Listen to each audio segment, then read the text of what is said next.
하나님 말씀입니다. 구약성경 735쪽 느헤미야 6장 15절에서 19절 말씀 교독합니다. 성벽 역사가 52일 만인 엘루월 25일에 끝나매 우리의 모든 대적과 주위에 있는 이방 족속들이 이를 듣고 다 두려워하여 크게 낙담하였으니 그들이 우리의 하나님께서 이 역사를 이루신 것을 알미니라. 또한 그때에 유다의 귀족들이 여러 번 도비아에게 편지하였고 도비아의 편지도 그들에게 이르렀으니 도비아는 아나의 아들 스가냐의 소리가 되었고 도비아의 아들 야호나단도 베레다의 아들 무술라의 딸을 만나고 맞이하였으므로 유다에서 그와 동맹한 자가 많으니라. 함께요. 그들이 도비아의 선행을 내 앞에 말하고 또 내 말도 그에게 전하매 도비아가 내게 편지하여 나를 두렵게 하고자 하였느니라. 아멘. 다 함께 기도하겠습니다. 하나님 아버지, 은혜와 사랑을 감사합니다. 복되고 거룩한 주일 하나님 앞에 나와왔습니다. 성령 하나님, 우리의 눈과 귀를 열어 주옵소서. 하나님의 영광 보기를 원합니다. 하나님의 말씀 듣기를 사모합니다. 우리와 함께 하셔서 참으로 우리에게 은혜를 허락하여 주옵소서. 믿음으로 하나님 앞에 나아가는 우리에게 복을 주시고 참으로 복의 통로로서 쓰임받게 하여 주시옵소서. 우리 가운데 교회를 여기까지 인도하시고 앞으로 인도하실 것을 기대합니다.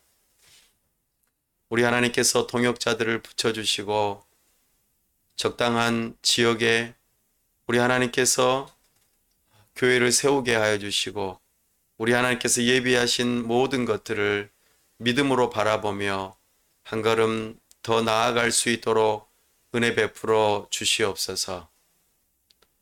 아버지 하나님, 우리를 통하여 영혼들을 섬기고 참으로 열방을 섬기는 데에 우리가 쓰임받을 수 있도록 은혜 베풀어 주시옵소서. 특별히 이 나라와 민족을 불쌍히 여기시고 세우신 위정자들을 불쌍히 여기셔서 저들이 하나님을 경외하는 마음으로 법을 세우고 집행하고 이 나라를 잘 다스릴 수 있도록 도와주옵소서. 평안함 가운데 우리가 신앙생활하며 주님의 나라와 영광을 위하여 힘쓰고 있을 때 참으로 주님의 몸된 교회들이 세워지는 역사가 있도록 은혜 베풀어 주시옵소서. 하나님께서 캄보디아와 미얀마를 붙들어 주시고 하이티와 아프가니스탄을 불쌍히 여기시며 참으로 하나님의 백성들을 긍휼히 붙들어 주시고 은혜 베풀어 주시옵소서. 참으로 우리와 함께 하시고 이 시간 영광 가운데 임재하시며 우리를 통하여 영광 받으시기를 원하오며 우리 주 예수 그리스도의 이름으로 기도하옵나이다. 아멘. 걸어서 성경 속으로 성경여행 40번째 시간입니다. 느헤미야서를 중심으로 새 언약 예고 9번째 시간을 함께 갖고자 합니다. 성경을 통일성 있게 하나로 볼 수 있는 방식으로 하나님 나라의 역사라는 주제로 성경을 살펴보고 있습니다. 우리는 성경 각 한 권 한 권, 한 절 한 절이 하나님의 말씀이기에 매우 중요하다는 것을 알고 있습니다. 그럼에도 불구하고 이 모든 것이 하나님의 말씀이기에 우리는 통일성 있게 또 각각의 고유한 하나님의 메시지들을 들을 필요가 있습니다. 그러므로 우리는 성경을 한눈으로 바라볼 수 있는 이 주제의식을 따라 성경을 볼 수 있기를 바랍니다. 특별히 역사를 살펴보는 눈이 필요합니다. 역사는 하나님께서 시작하시고 완성하시는 그 모든 하나님 나라의 사건과 또 여러 가지 메시지들이 담겨 있습니다. 특별히 하나님 나라의 역사를 시대 구분하는 방식은 바로 언약을 기준으로 합니다. 언약은 하나님께서 하나님의 나라를 통치하시는 방식입니다. 오늘날 우리식으로 말하면 헌법에 해당되죠. 하나님께서 법을 선포하시고 그 선포하신 법대로 하나님의 나라를 다스리시는 것 말입니다. 오늘 우리가 다루게 될 시대는 포로 시대입니다. 특별히 오늘은 5세기에 해당되는 시기로서 이스라엘 백성들이 바벨론 포로로 붙잡혀 갔다가 이제 페르시아라고 하는 나라로 바뀌면서 그곳에서 포로 공동체가 귀환하는 그런 일들이 있었습니다. 지난번 에스라서를 통하여서는 1차 귀환 공동체 이야기가 있었다면 오늘은 2차와 또 더불어 3차에 걸쳐서 펼쳐지는 귀환 공동체 이야기가 선포되어집니다. 처음에 1차 귀환 공동체는 수룹바벨과 예수아를 중심으로 이루어졌다면 2차 귀환 공동체는 에스라를 통하여 이루어졌습니다.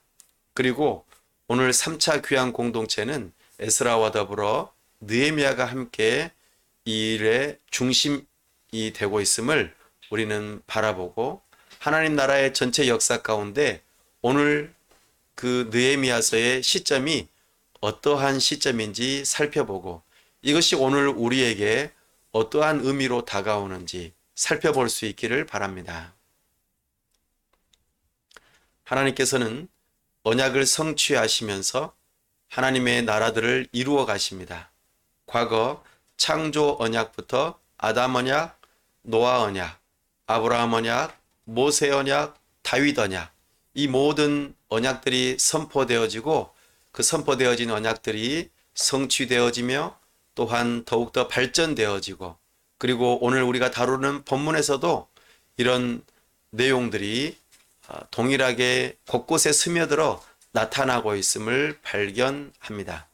우리는 이것들을 바라보면서 하나님의 나라가 이렇게 이루어지는구나 하는 것을 알 수 있기를 바랍니다. 느헤미야서는 크게 13장으로 이루어져 있는데 크게 두 부류로 나눠볼 수 있겠습니다. 지난번 에스라서와 비슷하죠. 느헤미야서는 1장에서 6장 사이에는 3차 귀환과 느헤미야의 성벽 건축하는 내용이 주된 내용입니다. 이게 하나의 큰 덩어리로 이루어져 있습니다. 또 하나는 7장에서부터 13장까지 느헤미야가 에스라와 함께 율법 공동체를 갱신하는 그런 과정들이 자세하게 수록되어 있습니다. 이렇게 크게 두 부류로 나누어져 있으면서 여기서 말하고자 하는 커다란 주제는 귀한 공동체가 갱신이 되었다는 것입니다. 새롭게 갱신되어진 귀한 공동체를 느헤미야서를 통하여서 우리에게 말하고자 합니다. 이런 주제를 가지고 우리가 느헤미야서를 살펴볼 수 있기를 바랍니다. 자, 그러면 이제 하나님 나라라고 하는 커다란 주제에서 세 가지의 요소인 영토, 백성, 그리고 주권을 따라서 함께 성경을 느헤미야서를 살펴보도록 하겠습니다. 느헤미야, 이는 여호와가 위로해 주셨다 이런 이름의 뜻을 가지고 있습니다. 위로의 사람이 바로 느헤미야입니다. 아닥사스다 왕 때에 느헤미야는 술 맡은 관원이었습니다. 그러나 느헤미야가 아주 고향의 슬픈 소식을 듣게 됩니다. 그리고 그 일이 아닥사스다 왕과 연결되어지고 3차 귀환으로 이어지게 되어지죠. 에스라가 2차 귀환한 이후로 13년이 지난 시간이었습니다. 느헤미야는 하가랴의 아들이라고 우리에게 정보를 주고 있습니다. 우리 느헤미야서 1장 1절 말씀을 함께 찾아서 읽어보도록 하겠습니다. 느헤미야서 1장 1절입니다. 시작. 하가랴의 아들 느헤미야의 말이라. 아닥사스다 왕 제20년 기스르월에 내가 수상궁에 있는데. 아멘. 느헤미야는 하가랴의 아들이라고 우리에게 말하고 있습니다. 느헤미야서는 주된 인물이 느헤미야입니다. 그러나 저자는 에스라로 간주하고 있습니다. 히브리어로 된 성경은 에스라와 느헤미야가 한 책으로 그렇게 간주하고 편집이 되어 있습니다. 다만 느헤미야가 에스라와 함께 동역하는 모습들 가운데서 느헤미야의 모습들이 더욱더 많이 부각되어 있는 모습들을 발견하게 됩니다. 이제 하나님 나라의 첫 번째 요소인 나라를 먼저 영토를 살펴보도록 하겠습니다. 우리가 지난 시간에 스룹바벨, 예수와 그리고 에스라를 통하여 성전이 건축이 되고 완공이 된 것을 확인했습니다. 그로부터 13년이 지나게 되었습니다. 그런데 예루살렘 성은 허물어지고 성문들은 불탔다는 소식을 느헤미야가 듣게 되죠. 성전이 다시 건축되었을 때 얼마나 기쁜 마음이었겠습니까?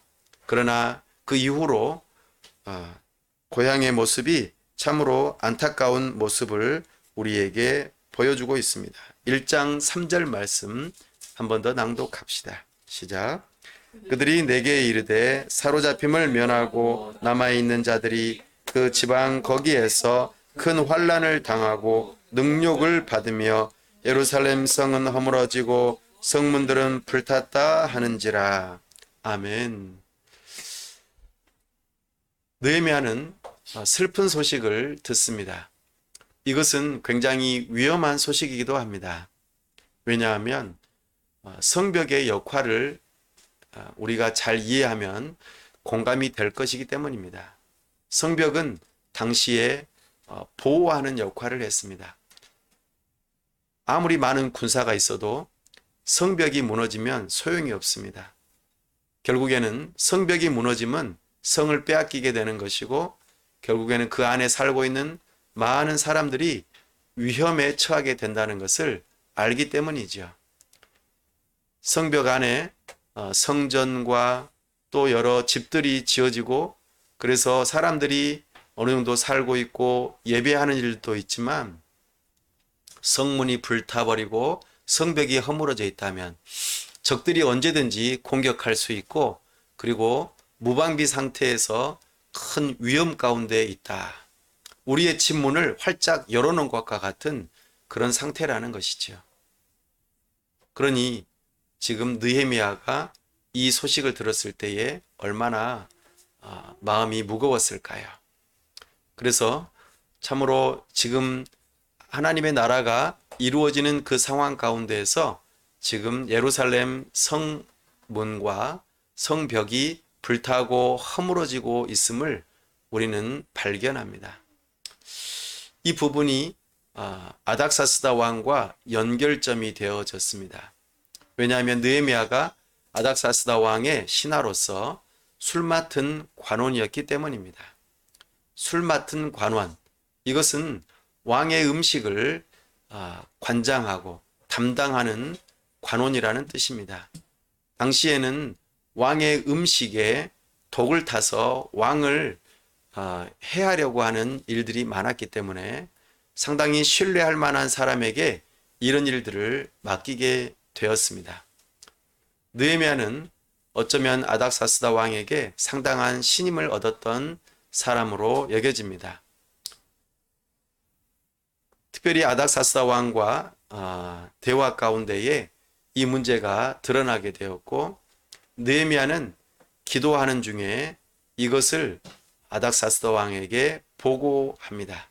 특별히 보고할 때 2장에서 조상의 묘실이 있는 성읍의 황폐함을 말하고 성문이 불탔다라고 보고하는 일을 우리가 살펴볼 수 있습니다. 우리 함께 느헤미야서 2장 2절 말씀 함께 읽어보겠습니다. 시작.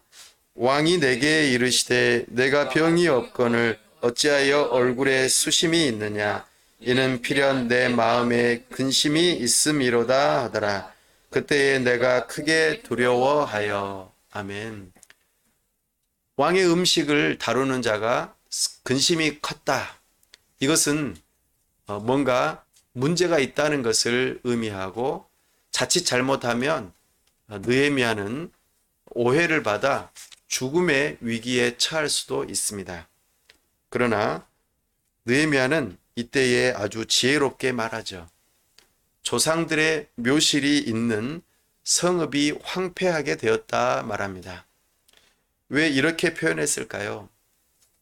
바로 아닥사스다 왕을 비롯하여 당시에 그 고대의 왕들은 조상의 묘실을 굉장히 중요하게 여겼습니다. 그러니까 조상의 묘를 얼마나 잘 모시느냐에 따라서 우리의 나라가 평안하고 잘 되는가 하는 것이 연결되었다고 믿는 신앙이 있었기 때문입니다. 그래서 느헤미야는 지혜롭게 조상의 묘실이 있는 성읍이 황폐하게 되었다라고 표현합니다. 이때에 그 느헤미야의 수심이 공감이 되어지도록 왕에게 지혜롭게 말한 것이죠. 그때에 왕이 그 이야기를 듣고 말합니다. 4절 말씀입니다. 왕이 내게 이르시되 그러면 내가 무엇을 원하느냐 하시기로 내가 곧 하늘의 하나님께 묵도하고. 왕이 이 보고를 듣고 난 다음에 무엇이 필요한지를 묻습니다. 그러자 느헤미야가 하나님께 기도하고 몇 가지를 요청하죠. 그에 대해서 허락을 받고 이제 느헤미야는 먼 길을 떠나 이제 고향으로 돌아옵니다. 그리고 돌아와서 어떻게 건축을 해야 될지 보고를 받은 바대로 상황이 그러한지 실제로 점검하는 모습들을 우리에게 보여줍니다. 우리 2장 13절 말씀 함께 읽어보십시다. 시작. 그 밤에 골짜기 문으로 나가서 용정으로 분문에 이르는 동안에 보니 예루살렘 성벽이 다 무너졌고 성문은 불탔더라. 아멘. 보고를 받은 대로 실사를 해본 것이죠. 그리고 왕의 지원을 받았던 내용들을 사람들에게 언급합니다. 통행증을 받았던 것, 또 이 공사를 위해서 여러 가지 제목을 받았던 것, 여러 가지 하나님의 선하신 손에 도우심을 사람들에게 말하고, 그리고 동료에서 예루살렘 성벽을 중수하는 모습을 우리에게 보여줍니다. 예루살렘 성벽을 다시 쌓는 일에 있어서 양문에서 시작해서 양문으로 마치는 모습을 우리에게 보여줍니다.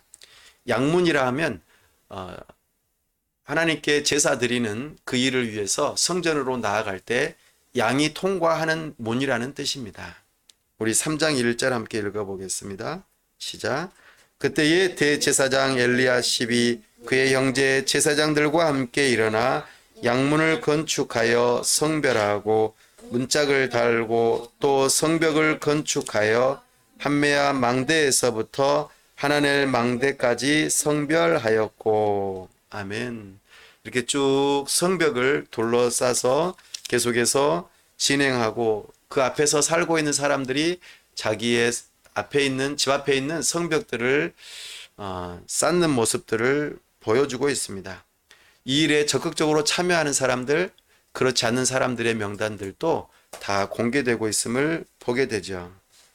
우리 3장 32절 마지막에 성벽이 어떻게 마무리되어지는지 함께 읽어보겠습니다. 성모퉁이 성루에서 양문까지는 금장색과 상인들이 중수하였느니라. 아멘. 성루에서 이제 양문까지. 그래서 양문에서 시작해서 양문으로 마치는 그런 일들이 있어집니다.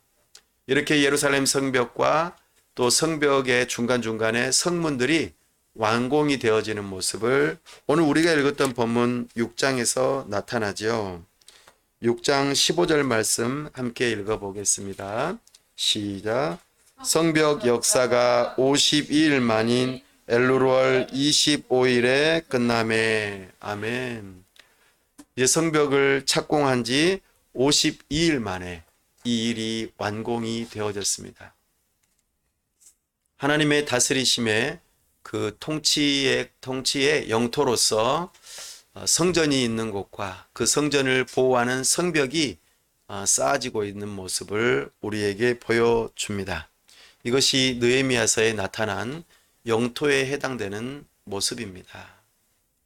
두 번째, 하나님 나라의 요소로서 백성의 모습을 살펴보도록 하겠습니다.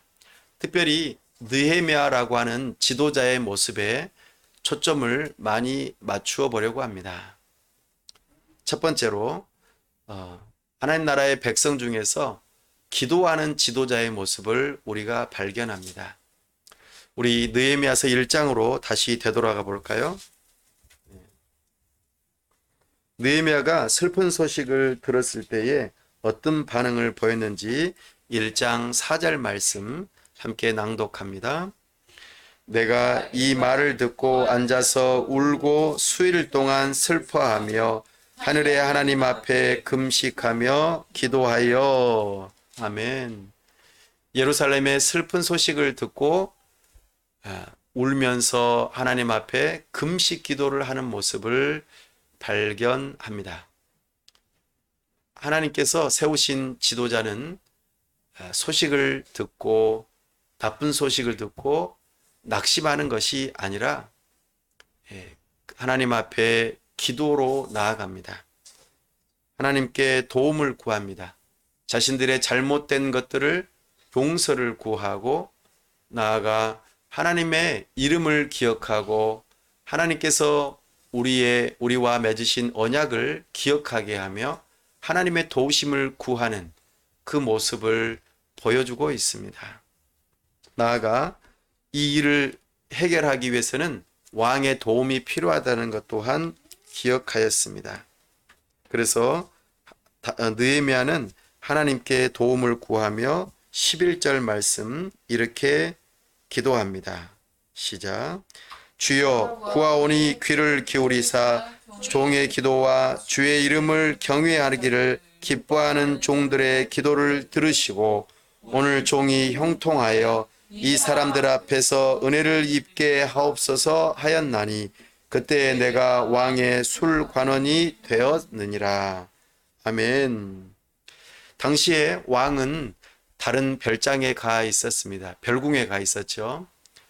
그러나 이제 다시 돌아올 때까지를 기다리고 그리고 왕을 만나서 먼저 말을 꺼내지 않았지만 하나님께서 섭리 가운데 아닥사스다 왕이 느헤미야의 마음을 읽게 하시고 그래서 대화가 이루어지게 하는 모습을 보게 됩니다. 어떻게 이런 일이 가능했을까요?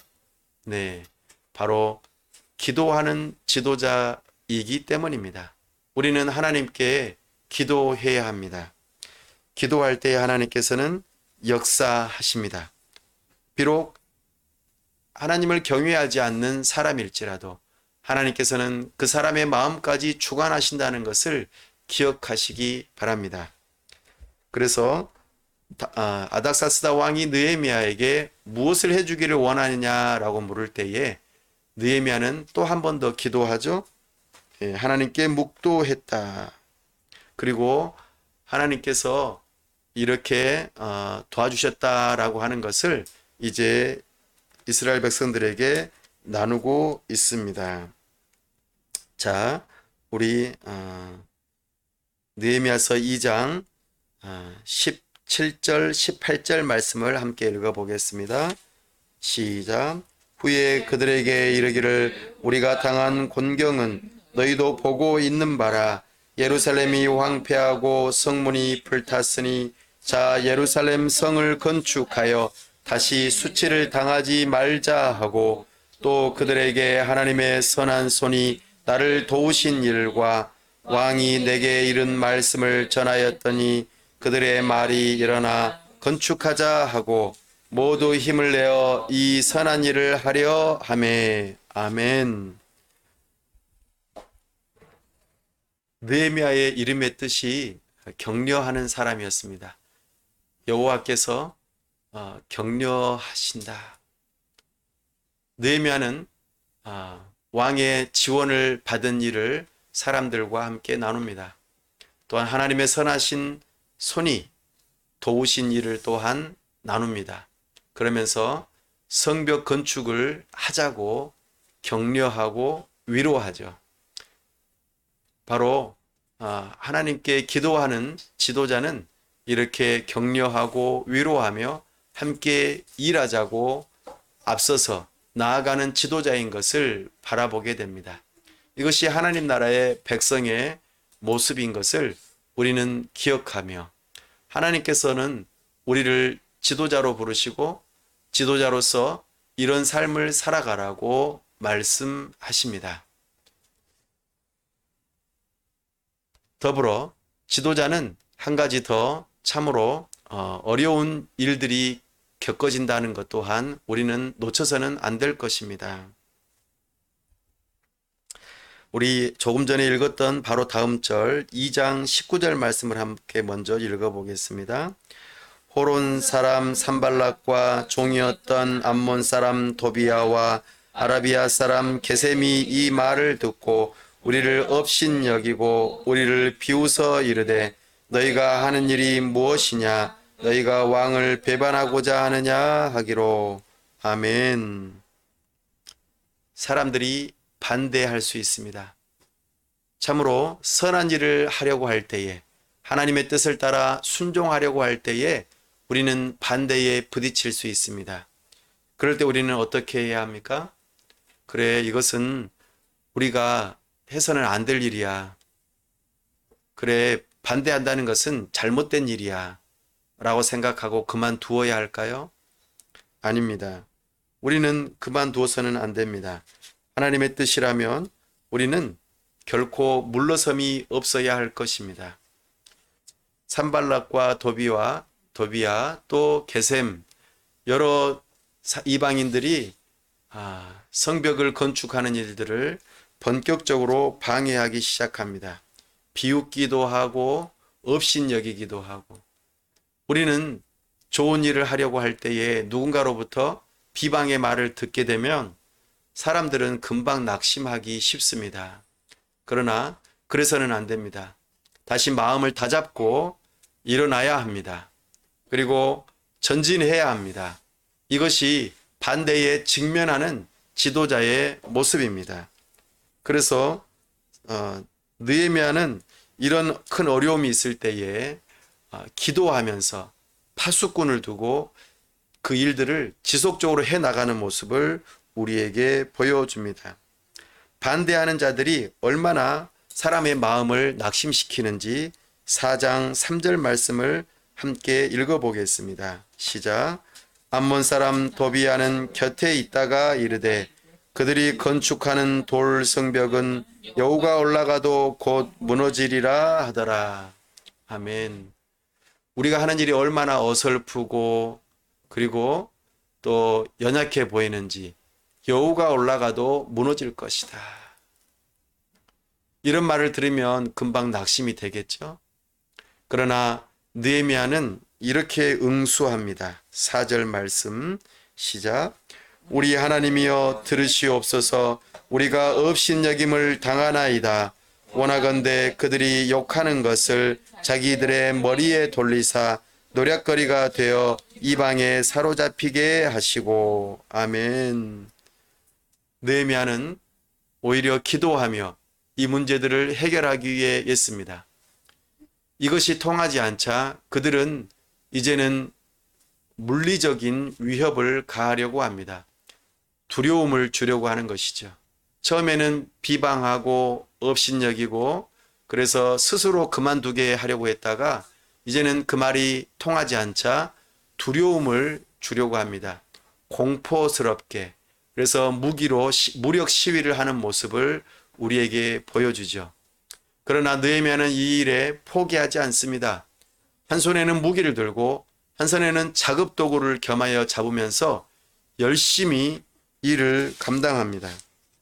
그래서 혹시라도 공격해 온다면 나팔을 불게 하고, 그래서 일을 멈추고 싸울 수 있도록 열심히 준비하고, 일을 하고 일을 마치는 동안에 결코 옷을 벗지 아니하고 병기를 잡고 또 연장을 잡는 그런 일들을 놓지 않는 이런 모습을 보이고, 아침부터 밤늦게까지 일하는 모습을 계속해서 보여줍니다. 얼마나 힘들었겠습니까?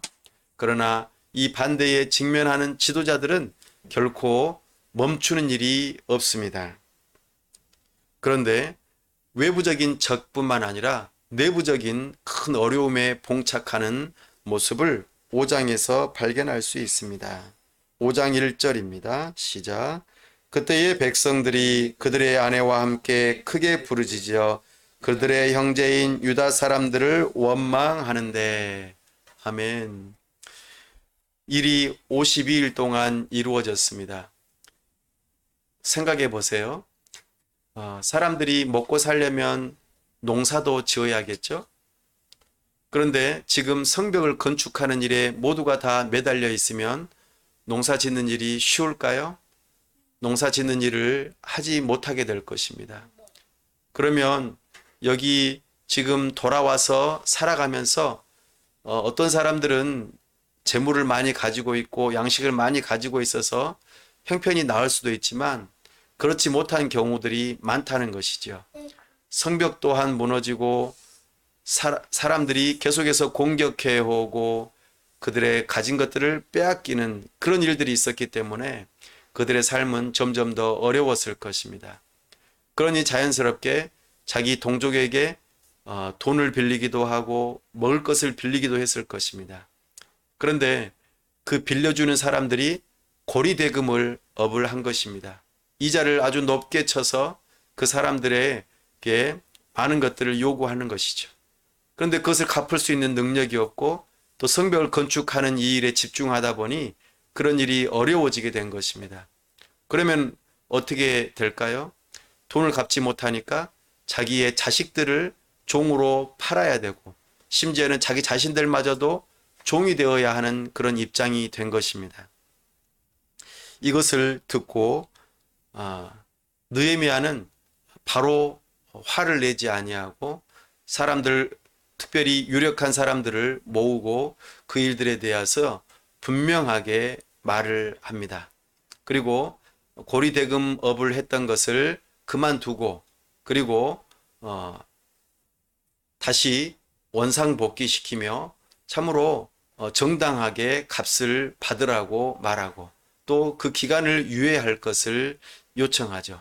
만약에 그것을 듣지 않으면 하나님께서 느헤미야가 옷에 있는 먼지를 털어버리는 것처럼 하나님께서 그들을 털어버려서 참으로 그들이 가진 모든 것들이 사라지고 없어져 그들이 망하게 될 거라고 그렇게 말하죠. 나아가 자기 자신이 총독으로서 녹을 받는 그 모든 것들을 사람들에게 베풀어서 자기 자신은 하나도 받지 아니하고 사람들에게 나누어 주고 그 어려움들을 함께 동참하는 모습을 보여줍니다.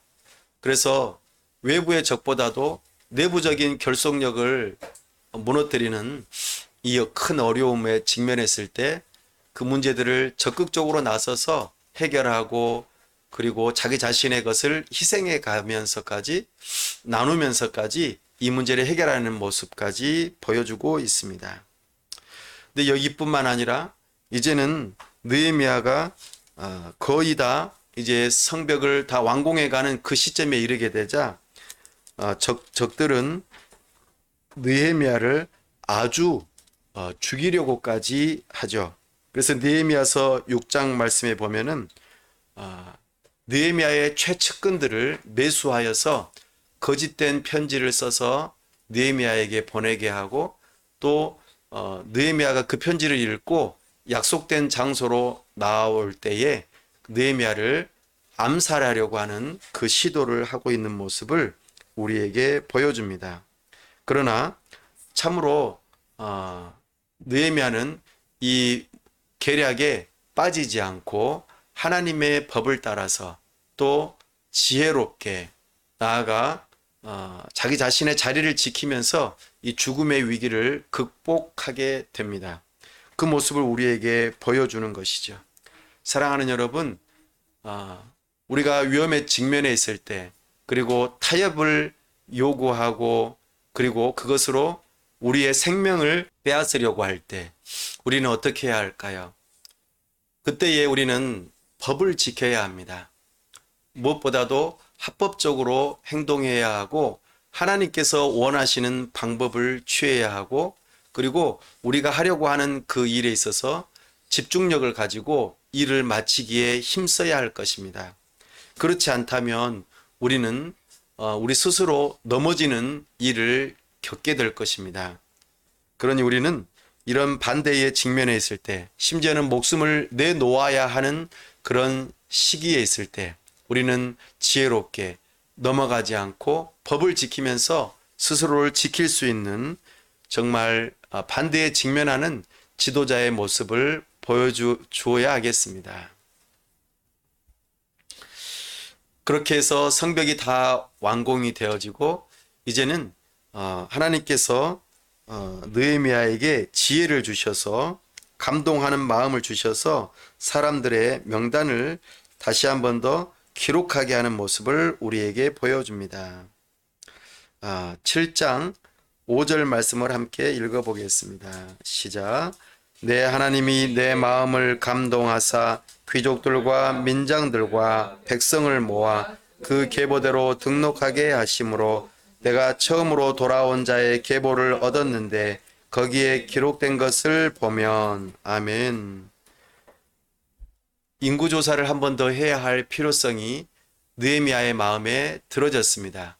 왜냐하면 성벽이 건축되어지고 그 안에 이제 예루살렘 성 안에서 누가 거주해야 할지 또 성 밖에서 누가 거주해야 할지 이런 것들에 대해서 정리할 필요가 있었던 것이죠.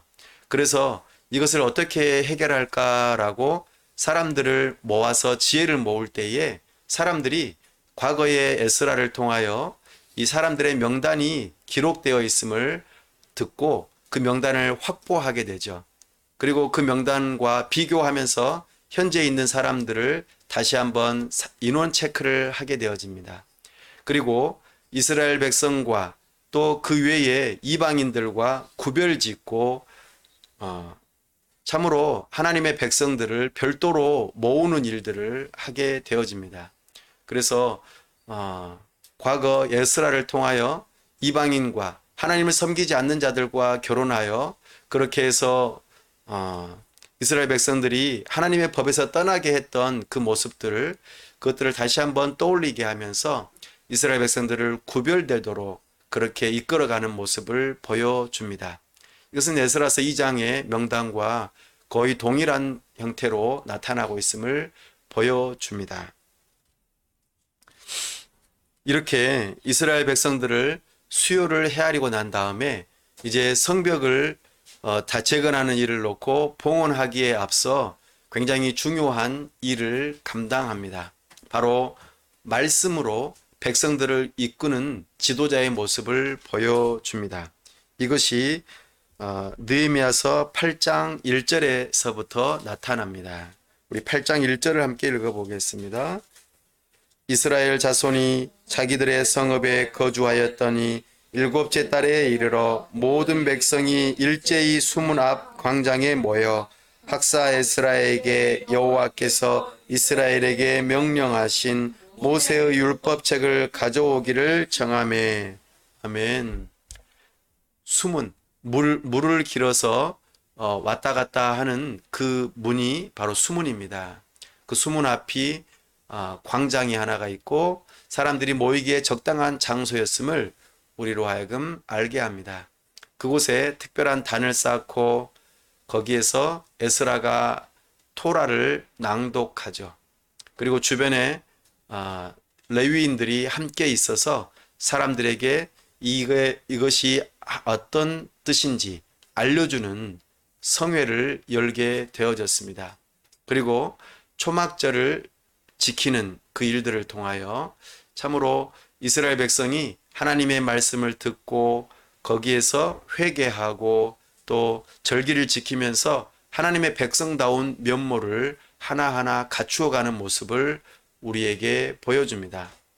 그리고 하나님의 말씀이 들려질 때에 이스라엘 백성들은 자기 자신의 죄를, 우리 민족의 죄를, 조상들의 죄를 깨닫고 자복하는 일이 있어집니다. 초막절에는 기뻐하라고 하고 금식 기도하며 슬퍼하는 일을 잠시 멈추게 하고 말씀대로 기뻐하는 일을 하게 하죠. 그리고 난 다음에 9장에서부터 이제 그 절기가 끝나고 난 다음에 죄를 자복하며 금식하고 하나님 앞에 우리의 모든 죄를 고백하는 그 모습들을 보여줍니다. 그리고 나아가 이제 우리가 참으로 역사적으로 아브라함부터 시작하여 하나님께서 부르신 하나님의 백성이다. 그리고 출애굽한 백성이고 하나님께서 약속하신 이 가나안 땅에 들어와서 하나님 나라를 이루어가는 참으로 하나님의 백성이었던 것을 다시 한번 떠올리고 하나님의 다스리심이 있는 모세 언약을 기억하며 이제 우리가 모세 언약을 따라 율법을 준수하겠노라 하고 서약하는 데까지 이르게 되어집니다. 이것이 느헤미야서 10장까지 나타나는 중요한 모습들입니다. 그렇게 느헤미야서가 하나님의 말씀을 따라 순종하며 이제는 하나님의 뜻을 따라 살기로 결단하는 데까지 이르게 되어집니다. 특별히 그리고 예루살렘 성 안에서 거주하는 사람들을 뽑는 일이 있어집니다. 그때에 지도자들, 특별히 또 제사장들과 레위 지파들이 준비되어지고 성벽을 봉헌하는 일까지 느헤미야서 11장과 12장에서까지 펼쳐지는 모습들을 보게 됩니다. 예루살렘 성벽 안에 아직 집들이 제대로 건축이 되지 않았고 굉장히 어려운 형편이었지만 지도자들 또 믿음의 사람들은 먼저 솔선수범하여 어려움을 겪고 또 그런 일들을 앞서 행하고 또 하나님 앞에 제사하고 예배하는 그런 일들을 더욱더 정진하는 모습들로 하나님 나라의 백성의 참된 모습을 보여주고 있습니다. 그렇게 앞장서는 지도자의 모습들로 보여주고 있죠. 그런데 느헤미야서 13장에서는 느헤미야가 이 모든 일을 마치고 수상궁으로 복귀하는 모습을 잠깐 언급합니다. 그런데요, 이 느헤미야 지도자가 없는 사이에 이 백성들은 또다시 언약을 깨뜨리는 모습을 보여주고 있습니다. 그리고 느헤미야가 돌아와서 보았더니 하나님께서 이제 제사 드리고 그리고 그 일을 수행할 수 있도록 레위 지파와 여러 제사장들을 세웠는데 백성들이 그들을 섬기지 않기 때문에 이들이 자기 일을 그만두고 다른 데 가서 살고 그리고 자기의 그 직무들을 감당하지 않는 모습, 안식일을 기억하여 거룩하게 지키지 않고 안식일에도 일하는 모습, 또 상인들이 와서 안식일에도 상거래하는 그런 모습들을 바라볼 때에 느헤미야가 강력하게 개혁하는 모습을 보여줍니다. 정말로 이 백성들은 그렇게 자기 조상들의 죄를 또 자기 자신들의 죄를 고백하고 우리가 나라가 망하고 이방인들의 포로로 붙잡혀갔던 것들에 대해서 슬퍼하고 우리가 모세의 율법을 다시 지키겠노라고 결단하였지만 강력한 지도자가 사라지고 난 다음에 또다시 원점으로 돌아가는 모습을 바라볼 때에 정말 이 사람들은 하나님의 도우심이 필요한 사람들이구나 하는 것을 깨닫게 됩니다. 정말 하나님의 백성에게는 하나님의 세우신 지도자들의 도움이 정말 필요합니다. 그리고 성전과 성벽을 세웠던 것처럼 하나님의 백성들은 구별된 백성들로 보호받고 세워져야 한다는 것을 발견합니다. 그리고 다시 한번 언약을 갱신하며 서명한 그 백성들의 모습을 바라보고 또 지도자가 부재 중에 있을 때 그 언약을 깨뜨린 백성들의 모습을 바라보면서 진정한 지도자, 목자가 필요하다는 그것을 우리는 발견합니다. 나아가 새 마음이 될 수 있게 하는 그 새 언약이 필요하다는 것을 발견하게 되어집니다. 이제 하나님 나라의 세 번째 요소인 주권을 살펴보겠습니다. 여기에서도 새 언약에 대한 내용들이 나타납니다. 새 언약은 은혜 언약이고 하나님께서 주시는 선물과 같은 것이고 이렇게 포로로 붙잡혀 갔다가 되돌아온 남은 자들에게 주어진 것으로서 사람의 마음에 부음받은 참으로 새 언약을 여기에서도 필요로 하고 그렇게 나누고 있음을 발견합니다. 새 언약은 우리가 아는 바처럼 모세의 언약과 다르게 돌판에 기록되는 것이 아니라 사람의 마음에 기록되어져야 하고 성령 하나님께서 함께 하셔야 하며 사람의 마음에 하나님의 법이 새겨질 수 있도록 새 영을 두고 새 마음을 주셔서 굳은 마음이 제거되고 부드러운 마음이 주어져서 하나님의 법을 순종할 수 있게 하는 것이 바로 새 언약이라는 것을 우리는 기억할 것입니다. 이 새 언약이 바로 성령 하나님께서 내주하셔서 죄를 용서하시고 새 마음을 주셔서 그의 마음에 새로운 법을 기록하고 지킬 수 있게 하신다는 것이죠.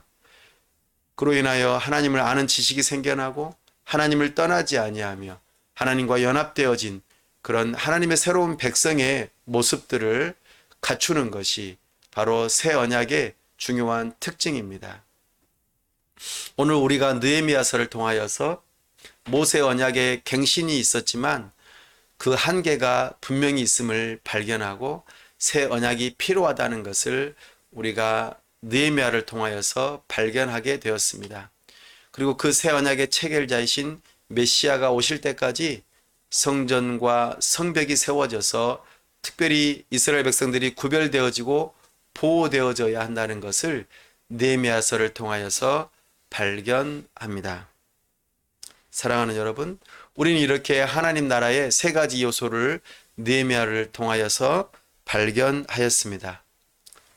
우리가 이 느헤미야서를 통하여서 발견할 수 있는 복음은 우리가 들어야 할 복음은 무엇일까요?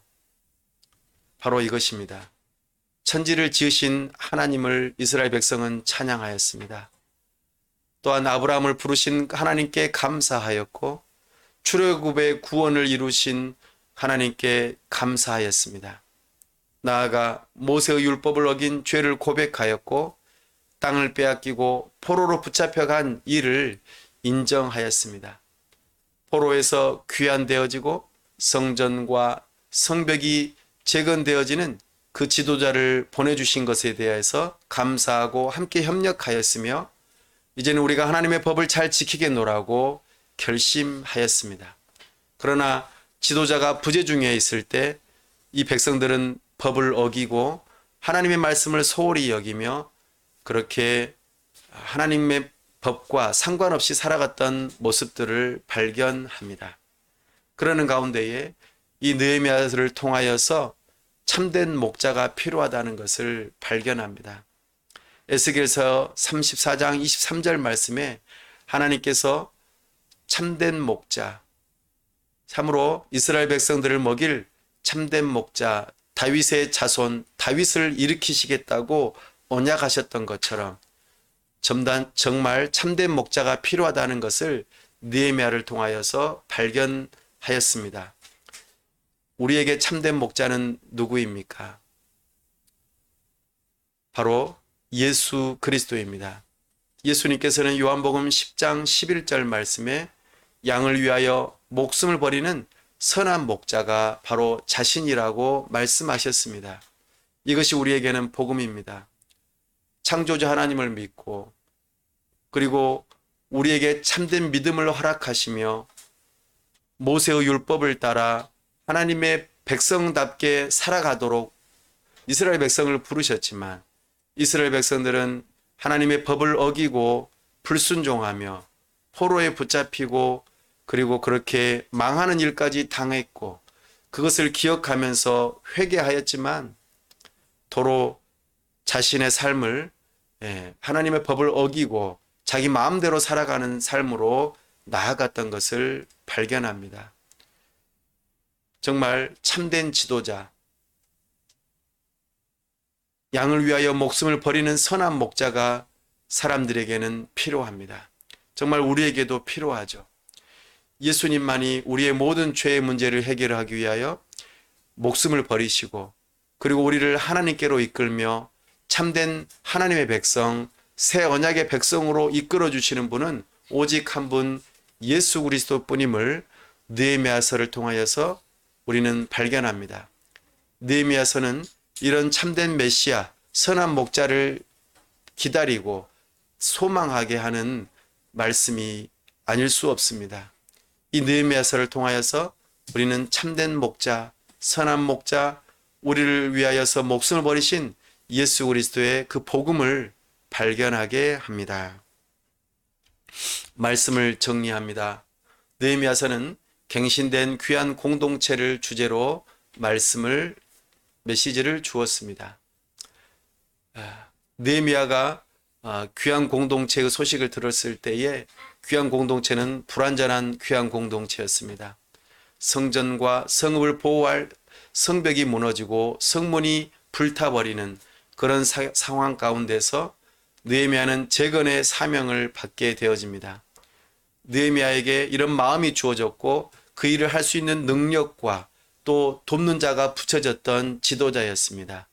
이 느헤미야를 하나님께서는 부르셨고 그 일을 하게 하셨습니다. 느헤미야는 이 일을 위해서 주도 면밀하게 기도하며 또 생각하고 실제적으로 파악하며 성벽 건축을 실행하였고 무려 52일 만에 이 일을 이루어냈습니다. 신속 정확하게 말이죠.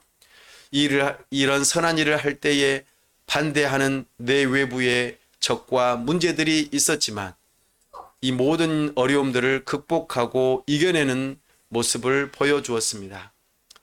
또한 말씀을 통하여 귀한 공동체의 그 삶을 또 그들의 마음을 갱신하며 여러 가지 의식들을 치르는 가운데에 사람들을 새롭게 하는 모습들을 우리에게 보여주었습니다. 그렇게 구별된 백성이었지만 여전히 불완전한 귀한 공동체임을 발견하며 참된 목자, 선한 목자를 사모하게 만드는 본문이 바로 느헤미야서입니다. 이 말씀을 붙들고 참된 목자, 선한 목자를 사모하고 참으로 구별된 하나님의 백성답게 살아갈 수 있기를 간절히 바랍니다. 시간 함께 기도하기를 원합니다. 우리에게 선한 목자, 참된 목자 되신 예수 그리스도를 보내주심을 감사합니다. 이 예수 그리스도를 믿는 믿음으로 구원에 이르게 하여 주옵소서. 우리를 위하여 목숨을 버리신 그 예수 그리스도를 참되게 믿고 참으로 구별된 하나님의 백성답게 살아가게 하여 주옵소서.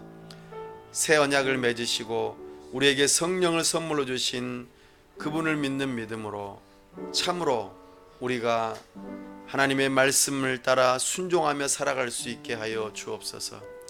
여러 가지 반대와 어려움이 있더라도 함으로 주님의 나라, 주님의 몸된 교회를 세워나가는 일에 우리가 포기하지 아니하고 끝까지 견디며 이겨나갈 수 있게 해달라고 이 시간 다 같이 함께 합심해서 기도합시다.